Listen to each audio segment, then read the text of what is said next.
Hello students, आज अपने जो टॉपिक डिस्कस करने जा रहे हैं वो टॉपिक है अनिषेक जनन या पार्थेनोजेनेसिस।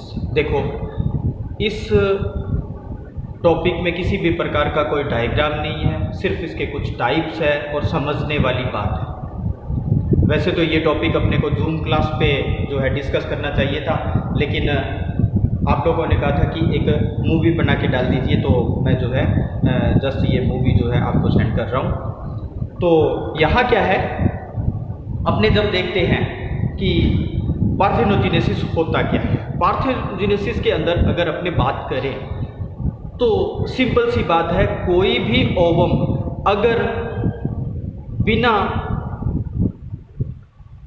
शुक्राणु के, यानी कोई भी फीमेल गैमीट बिना किसी मेल गैमीट के डिफ्यूज़ किए आगे परिवर्तन में चला जाता है, क्लीवेज प्रारंभ हो जाता है और एक नए जीव की उत्पत्ति करता है, एम्ब्रियो का निर्माण कर देता है। तो इस प्रकार की प्रक्रिया को जो है पार्थेनोजेनेसिस कहते हैं। अब पार्थेनोजेनेसिस के बारे में जब अपने बात करें तो बहुत सारे ऐसे जीव होते हैं जिनमें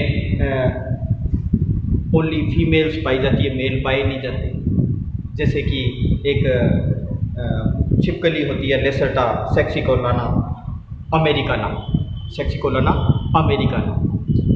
ये जो छिपकली होती है, इसमें सारी की सारी फीमेल्स पाई जाती है और उनके द्वारा अंडे दिए जाते हैं, और वो अंडे जो होते हैं वो परिवर्तित हो जाते हैं और उनसे बच्चा निकलता है और वो आगे जो है फीमेल बन जाता है। तो ये उनके अंदर लगातार इस प्रकार का जो जनन होता है, तो इस जनन को जो है पार्थेनोजेनेसिस या अनिषेक जनन कहते हैं। अब अनिषेक जनन जो होता है वो अलग अलग प्रकार के जीवों के अंदर अलग अलग प्रकार का पाया जाता है।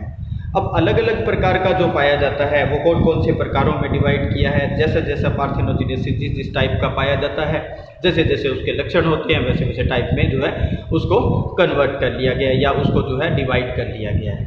तो अपने अगर बात करें पार्थेनोजेनेसिस की या अनिषेक जनन की, तो दो प्रकार का मुख्य रूप से होता है। एक होता है प्राकृतिक अनिषेक जनन और एक होता है कृत्रिम या प्रेरित अनिषेक जनन, नेचुरल पार्थेनोजेनेसिस और आर्टिफिशियल या इंड्यूस्ड जिसको पार्थेनोजेनेसिस कहते हैं। तो सबसे पहले अपने बात करते हैं प्राकृतिक या नेचुरल पार्थेनोजेनेसिस की। तो नेचुरल पार्थेनोजेनेसिस की जब अपने बात करते हैं तो नेचुरल पार्थेनोजेनेसिस में क्या होता है, सामान्य तौर पे अपने देखते हैं कि कुछ ऐसे जीव होते हैं जिनके अंदर जनन जो होता है सीधा बिना नर युग्मक के होता है।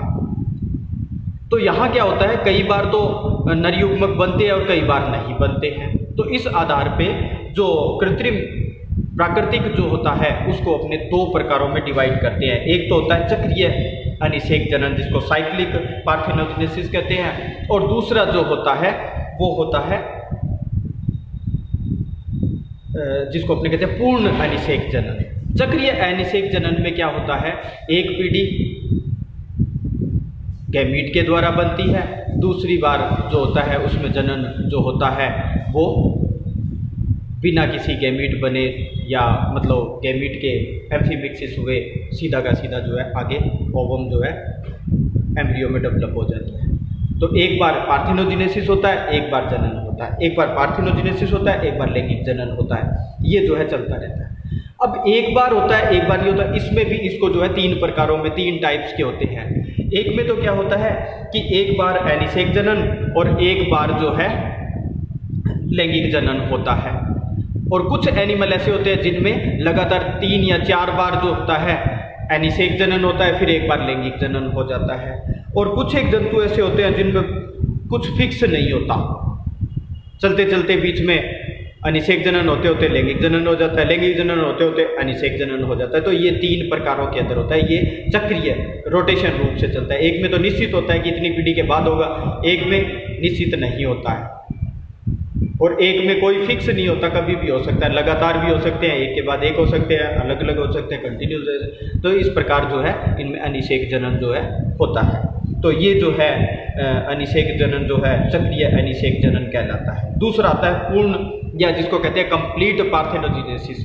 कंप्लीट पार्थेनोजेनेसिस क्या होता है, कुछ जंतु जैसे तिलचट्टे, मछलियाँ, सैलामेंडर्स आदि के अंदर जो है इस प्रकार का जो पाया जाता है। कुछ जो होते हैं पिगमेंट्स, जो कुछ केंचुए और कुछ जो है जैसे आपको एक बताया कि अपने लेसर्टा सेक्सिकोला अमेरिकाना जो है वो एक छिपकली होती है, उसके अंदर भी इस प्रकार का पाया जाता है। तो इनमें कभी भी लैंगिक जनन नहीं होता, लगातार जो होता है इनके अंदर अनिषेक जनन होता है।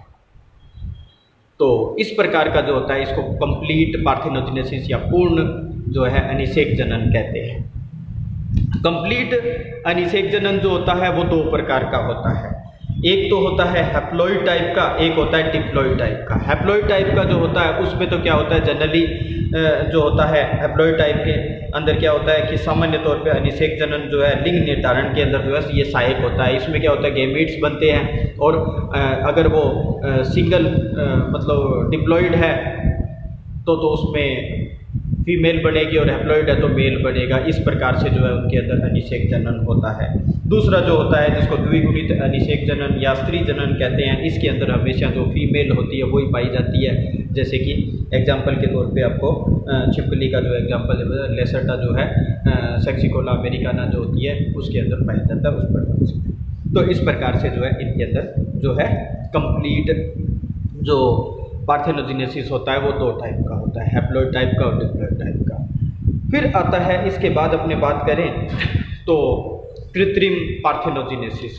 कृत्रिम पार्थेनोजेनेसिस क्या होता है, सामान्य तौर पे किसी भी जंतु के अंदर जो है प्राकृतिक अवस्था में नहीं पाया जाता, वो लैब कंडीशन में या फिर जो है किसी जंतु के द्वारा या फिर किसी वातावरणीय कारक के द्वारा जो है उसको इफ़ेक्ट किया जाता है। और जब उसको इफ़ेक्ट किया जाता है तो वो जो है सीधा आगे जो है डेवलपमेंट के अंदर चला जाता है। फीमेल जो ओवम होता है बिना जो है मेल गैमीट के फर्टिलाइज किए फीमेल गैमीट। जैसे कि अपने देखें कि कुछ तरह के जो कीट होते हैं, इसके बारे में सबसे पहले जो है 1847 में बॉर्सियर नाम के एक साइंटिस्ट थे, उन्होंने इसके बारे में बताया था, बहुत सारे एक्सपेरिमेंट किए थे।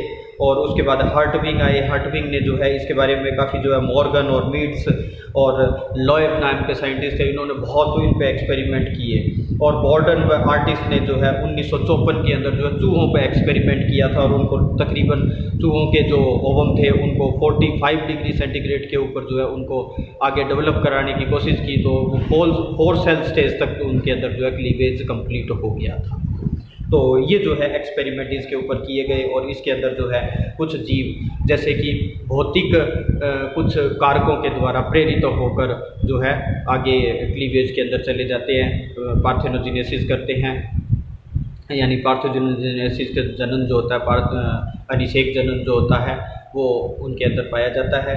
तो इनको जो है भौतिक कारक कौन कौन से होते हैं, कुछ भौतिक कारक के अंदर अपने देखें कि गर्म सुई से छू लिया जाए या फिर किसी अल्ट्रावायलेट रेज के इफेक्ट से या विद्युत के झटके से या रासायनिक या किसी केमिकल की सहायता से या उदासीन लवणों की सहायता से। उदासीन लवणों के अंदर जैसे पोटेशियम क्लोराइड, कार्बन डाइऑक्साइड, दुर्बल अम्ल, दुर्बल क्षार, सोडियम, कैल्शियम, मैग्नीशियम आदि की जो मात्राएँ होती है वो उनको इफेक्ट करती है। और कार्बनिक अम्ल के अंदर ब्यूटायरिक अम्ल, ओलिक अम्ल, लैक्टिक अम्ल आदि जो होते हैं वो उसको जो है इफ़ेक्ट करते हैं।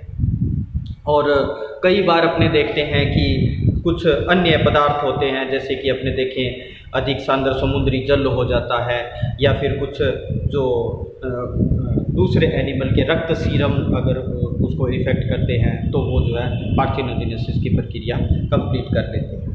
तो इस प्रकार से जो है अनिषेक जनन होता है और अनिषेक जनन के जो है टाइप अपने देखे और कल अपने इसके बारे में डिस्कस करेंगे आगे जूम क्लास के अंदर ही। उसके अंदर अपने इनके जो पार्थेनोजेनेसिस के सिग्निफिकेंस है उन पे डिस्कस करेंगे और फिर उसके बाद में आगे के टॉपिक जो है शुरू करेंगे।